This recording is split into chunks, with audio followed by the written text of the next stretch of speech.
Today I think we have a short video about the escape.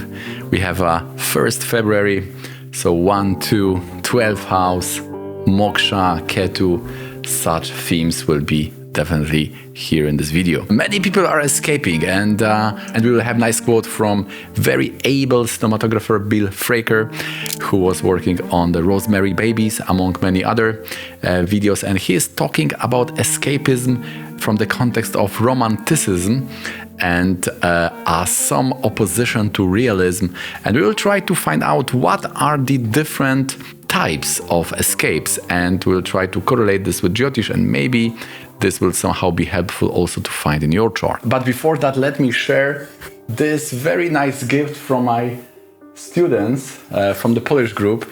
So I'm really happy, and I think that this shows we did a good job. And I'm really happy with this gift, so thank you very much. And it was really nice experience, nice group, and definitely we'll continue this Jyotish journey together. There are many types of escapes. This can be a very tricky topic because they may mask under other things. Like, for example, we have this very popular escape into work. We are thinking we are ambitious, that we are doing a very nice job, we are progressing and so on, but then we are going to psychotherapy, and then we discover that all that is just anxiety, which is transformed into the work. So the work can be a very nice distractor. We are distracted from the existential crisis somewhere hidden within. So there are many types of escapes. One would be the escape into the sport. So many people are getting those good chemicals, and in fact I have read some book that this effect or impact of sport can be so good as medication for some type of mental challenges. But there could be a limit. I know a few people where this limit is crossed, and we can see that where this may not be already so healthy. There is something more than just getting those nice chemicals to see the world in better colors, but there is something more. There's like a denial of something, and there's this real escape into such sports outcomes, and this could be involving then some competition, obsession. We could also say that whenever it is converting to obsession, then it's unhealthy, but I think there are some ways when this obsession also can be good, because we are here wavering also on this topic of the flow. Like, there is this Hungarian psychologist whose name is very hard to pronounce, who was saying that the biggest happiness in life when we are in that state of flow. So flow, obsession, this could be also blurry demarcation lines. By the way, I've read recently on the social media that now the biggest or wealthiest person on the earth is Bernard Arnault, who was is the CEO of Louis Vuitton, and we have his chart. We can also compare how this YouTube astrology is showing that 2nd, 11th Mercury, or some say Venus is showing wealth. We see that this doesn't work completely on this chart, but if we are implying this Shri Achyutana, that traditional rules, 4th from Sun and 11th from Arudha Lagna, they are connected to this Ucha Nicha or Atmakaraka.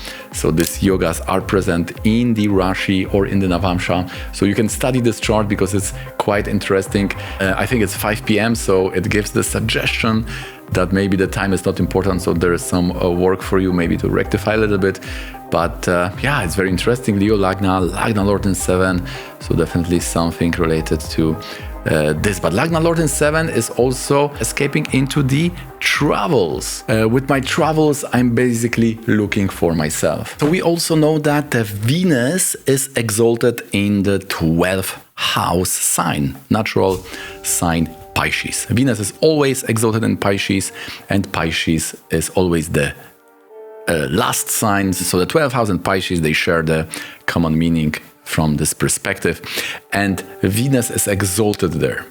So we are looking for some artistic ideal forms or enjoyment or appreciation. And that is what Schopenhauer was saying, that only through art and the contemplation we can overcome this will, this circle of desire and the frustration and the suffering. And what is interesting, he also was thinking that through art we have some contact with the Platonic ideas. So just to remind, the ideas as said by Platon, was these forms which are not visible, but they are real. So they are not only conceptual, they are real entities.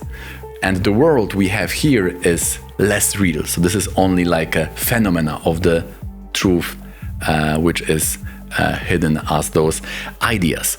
And Schopenhauer said that through art we are coming closer to them. So this is quite interesting part in this regard, because we will be talking from where this escape can come, and then this topic of ideas or some ideal concept. So we'll be returning to that concept of these ideal forms. Also, it's very interesting because those escapes may be hard to decipher. Even we may think that we are present, that we are going into that journey into self and present, into the truth, self-discovery, self-inquiry. We can be going to different retreats, but this is so tricky that even those things can be masked or hidden escape. So I think that a very good form to discover those traps may be either the psychotherapy, which is a form of dialogue. Basically, you need the other person, you need some form of mirror who can really tell you or give you some reflection if that is escape, or that is something like a healthy channelize of energy, or healthy inquire, healthy seeking. So we have also some blurry lines here. What is interesting, those ideal concepts are also coming from the exalted plants, because exalted plants may show those very high ideals where we are trying to get. So what we are having, those things which are manifesting in our life, those could be participating partially in those high ideals. So this is now very important, because this escape could be result of discrepancy or lack of alignment between our dreams and what we are getting. So especially this is happening in that midlife crisis, where we see that there is those strong difference around 30, 40. Oh, now there is some different life. We can see those segments now, and we can now reflect on those dreams and compare this to what is going on. And this lack of alignment, this problem, this challenge to accept this, not only the disappointment with the particular, but disappointment with the category itself. So for example, it's not about that specific partner or that specific job, but the job or career as general, or a partnership as the general can be a little bit dissatisfying, and this can give some more existential disappointment. So this can also lead to some different forms of those escapes. Okay guys, if you have found any value in this video, please don't forget to hit that thumbs up. It really helps the channel. Subscribe for more videos like this, and now let's go back to the video. Also, we have the escaping the reality by living in some form of bubble or other world. So there is some state of affairs, some facts, and you are escaping from that. And this could be on level of health or relationship or career life. So we are lying to ourselves. We are basically living from that fantasy world, and we are escaping. So this could be also something which have to do with either Jupiter, which is the planet related to the truth, or Lagna, which is the Satya Pita. This is the place of the truthfulness. So in the chart we have 4 kendras, and each of these kendra is related to particular trait of ours. For example, in the 4th house we have purity, in the 7th house we have the empathy. So if they are malefics or they are weak, especially we have to be looking for a weak malefics, because the strong malefics will also be in higher guna, which will protect our qualities, but the weak malefics or some other affliction like 2 malefics in 7th house or 3 malefics in 7th house, this could be signs or some problem in this regard. So if we are lying to ourselves, if we are living in some kind of fantasy world, there could be some problem with those points. And also Guru T.V. Larson taught us about the dreamer yoga, when we have this malefics in the dual signs in the kendra. This is giving a person who is also dreaming, who is living in some other world. So depending on the rest of the chart, this could be associated with some other parts of our life, but this is also something for you to check. If you have this yoga, then also you may be a kind of dreamer. You may be going away from the reality. Especially if these planets are exalted, it could be that you are going to this higher concept. We will be talking soon about this point. So also we have this romanticism as an escape from reality. And this is as a kind of reaction to this classical approach. So there are many here astrological archetypes we can draw from this. We have this dialectic, right? Because we have first this theory of classicism. This could be like a Jupiter, adherence to reality, adherence to truth. So this concept may be present for you if you also have Jupiter at Makaraka or Jupiter placed in those points in Rashi and in the Navamsha. But then the Venus is coming, right? Because the Venus is more about the art and also this idealism and also is about this real experience. We are going through some kind of seventh house with the people. We are fulfilling some desires, and by going into that experience, that enjoyment, we can then really have some empiric knowledge of what's going on. So this is the domain of the Venus. Interestingly, this view, when was in those times when this view was very much dominant, we have also a very strong reflection and association with the folklore and also the mysticism about the myths. So we are also going to some, we are getting closer to some form of, this could be called fantasy, but we could also see it as some kind of super structure or some metaphysical explanation of the world. So in those times of this dialectics, right, between these periods, we have this antique, then we have this middle age, and then we are going back to this Jupiter, to this enlightenment, and then we go again to this more folklore and the romanticism and things like that. So this is also here, we could say, dialectic between the Jupiter and Venus. There could be some perspective from this side on these mothers. And then we would have three types of other escapes. We could call it sattvic, but they may also be a little bit dangerous. If we are negating the reality, we are putting some kind of tamas, ignorance on this reality, there can be also dangerous, right? So we have this escape to spirituality, even escape to astrology I have seen, and also escape to some elite group, right? This could be, I am into this special close students of some guru, right? Or this could be also, I am in that colorist or cinematography elite, right? They are sharing some secrets. I will join their company, and we have that feeling of belonging to some special group may also work as some kind of compensation to this our frustration with this comparison of the reality with our dreams, right? So to compensate that, we are escaping, like in the game, right? Like I may have very routine and not super job with full of challenges, so I'm escaping into the games, right? So now I'm conquering 150 people, I'm becoming the one, I'm the best, I'm the hero. So this can also be escaping to fantasy to get that feeling of archetype, because for our mind, if that feeling is coming from the reality or from the game, from the simulation, of course there is the big difference, but the reflection, we could also cheat ourselves with that reflection.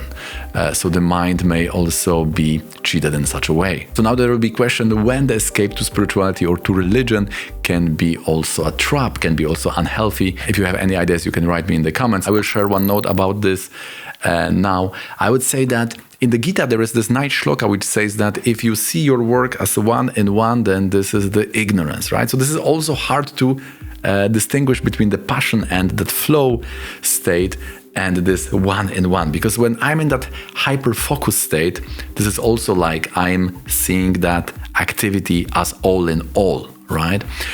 But if it's for a long time and you are ignoring the reality, like for example, you are on that drug trip, right? You are going to some club for 3 days, you are taking drugs and you are really forgetting this reality, then this reality will come back like a train, right? You can close eyes for some time, but the train is coming. And the adult life show us that the closing our eyes will not make this train stops. You will get those consequences, and there is basically no escape. So you need to be your own savior in the adult life. And so that is one thing. The escape may not be healthy if you are somehow ignoring the reality. But if this so-called escape is a kind of superstructure, if it's some kind of metaphysical, we could say, add-on, right? Or like we have in the Google Chrome, we have this extension. This is like we are installing the extension.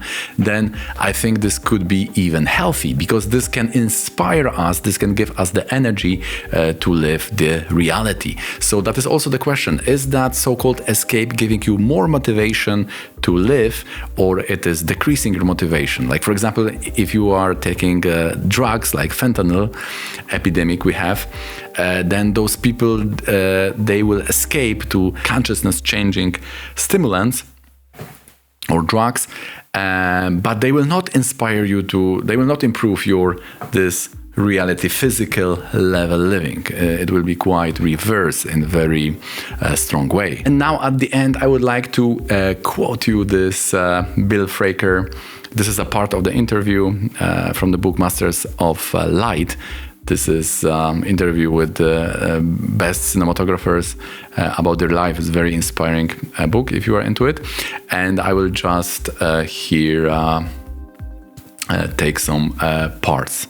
Like I said, he was doing The Exorcist 2, Rosemary Baby. That quote basically inspired this whole video. So I thought that we can end with this quote. I usually don't think that pictures should achieve any sense of realism. I think pictures should be fantasy, should tell stories, take you out of realistic approach to life, move you to another level.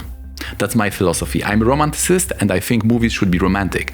I think people on the screen should look pretty. There are a lot of people who disagree with me, but I can't help it. That's the way I feel about it. I like romantic approach to making movies because I think that's tough to get somebody out of the house who faces that realism all day and then comes home and faces it with the kids and expect them to leave the house and spend $5 to go and see some more realism. No, I want to escape. That's one of the great things about Heaven Can Wait. It brought back people who were 40 and 50 years old to the theater who weren't going to the picture houses anymore. That picture, more than anything, proved that you could bring those people back.